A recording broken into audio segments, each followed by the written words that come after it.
Hey guys, today I will be demonstrating a photographer's workflow and different parts of Lightroom. So to start off, I'll show you my management strategy. So my photos are uploaded from my camera to my laptop, and in my laptop I have certain folders. My pictures go into the school photos catalog, which contains the Lightroom catalog and Lightroom data, and my photos are also put in a raw backup folder. Then everything is backed up to iCloud right now, and once I get an external hard drive, I plan to back up with Time Machine as well. Okay, so next I'll show you inside my folder. So my school photos folder I have made subfolders which are organized into the different projects I have for this course so far. Later on, when I begin to get more photos, I will add more subfolders and possibly change my naming strategy. I may also organize the subfolders themselves and name the pictures within it. But I will show you how to rename pictures in Lightroom. Okay, so next I'll open up Lightroom. Okay, so I'm going to start off by importing photos to Lightroom. So I can show you guys how to do that. I'll plug in my SD card, and the screen should pop up soon. Okay, so this screen should pop up. My SD card has no name, so it will show up like this. I'm going to make sure eject after import is selected to save me time and that I won't have to worry about ejecting my SD card. I'm going to uncheck these photos because I don't actually want to import all of them. I just want to import actually, I've already imported most of these photos, so I'll just show you. Let's say I want to import this one. I'll select it. You want to make sure copy as DNG is selected because it makes the raw photos, a certain format that will work on all computers, work in different settings. So then you want to make sure the render previews 1:1 is selected for the best quality pictures. Also build smart previews because if you save your photos on a hard drive and you don't click build smart previews, you won't have these photos unless you have your hard drive with you. If you forget your hard drive and you have the build smart previews, the photos will still be there. Also, don't import suspected duplicates so that you don't import obviously the same photo more than once. And then make a second copy too, and I suggest you put a raw backup folder, which is what I do.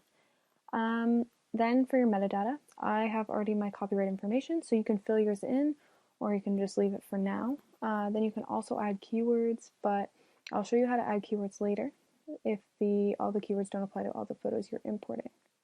Next, you pick the destination you want to put your pictures. So for the one I'm importing, I guess I'll put it in my personal photos.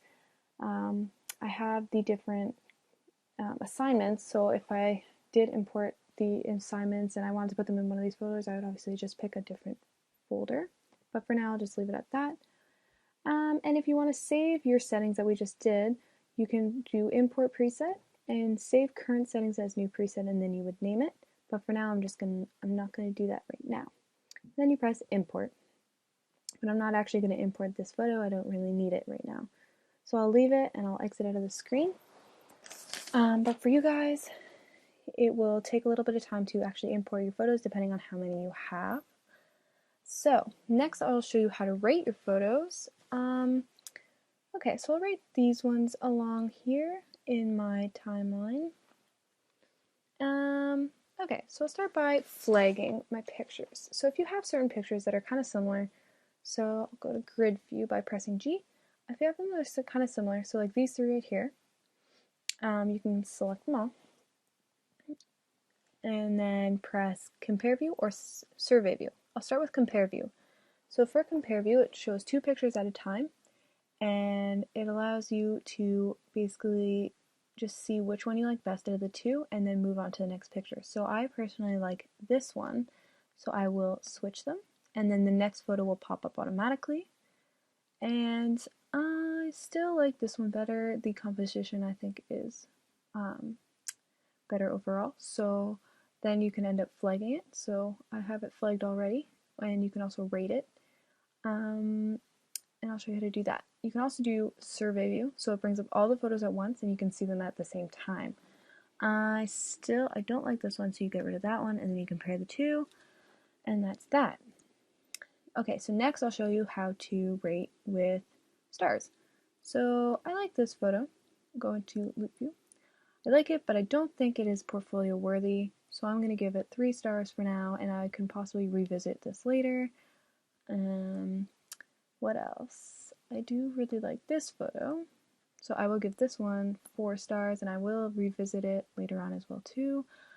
Okay, and now rating with colors. So my colors are organized into the different groups. So if photos are similar, so like these three, I would rate green because it is a kind of landscape and nature picture. So give that one green. They're all green. For these ones up here, they're all similar and they're all in the same grouping. And I would call this other. So I'd give it a red. You can always change the color later on, and you can figure out different sorting tools with that depending on how many pictures you have. I may change my strategy, but for right now it works, and I'm just going to leave it. Next I'll show you how to rename a photo. So let's say you want to rename this one.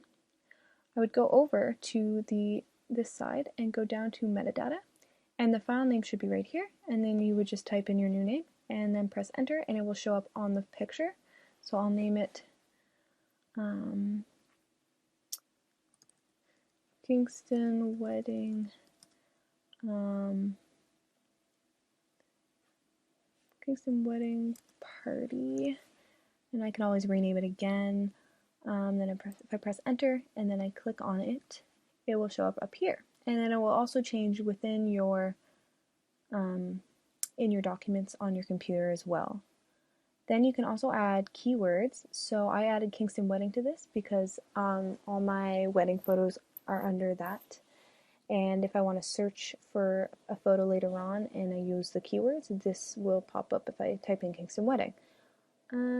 Okay, so next I'll show you how to make a Smart Collections folder. So if you go over to the side and press Collections, press the plus folder, and press Create Smart Collection.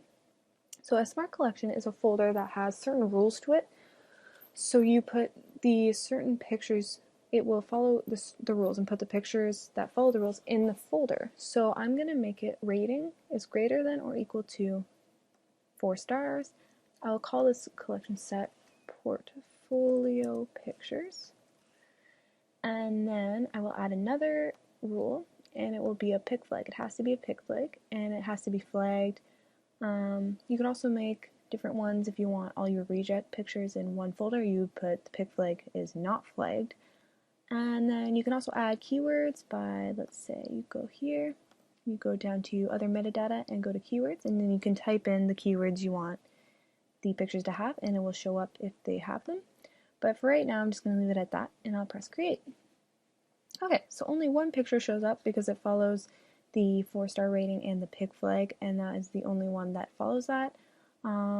So as I add more photos later on, more photos will probably be added to this folder automatically, depending on what I rate them, etc. So that's basically a quick summary of a photographer's workflow and Lightroom. Thanks for listening, guys.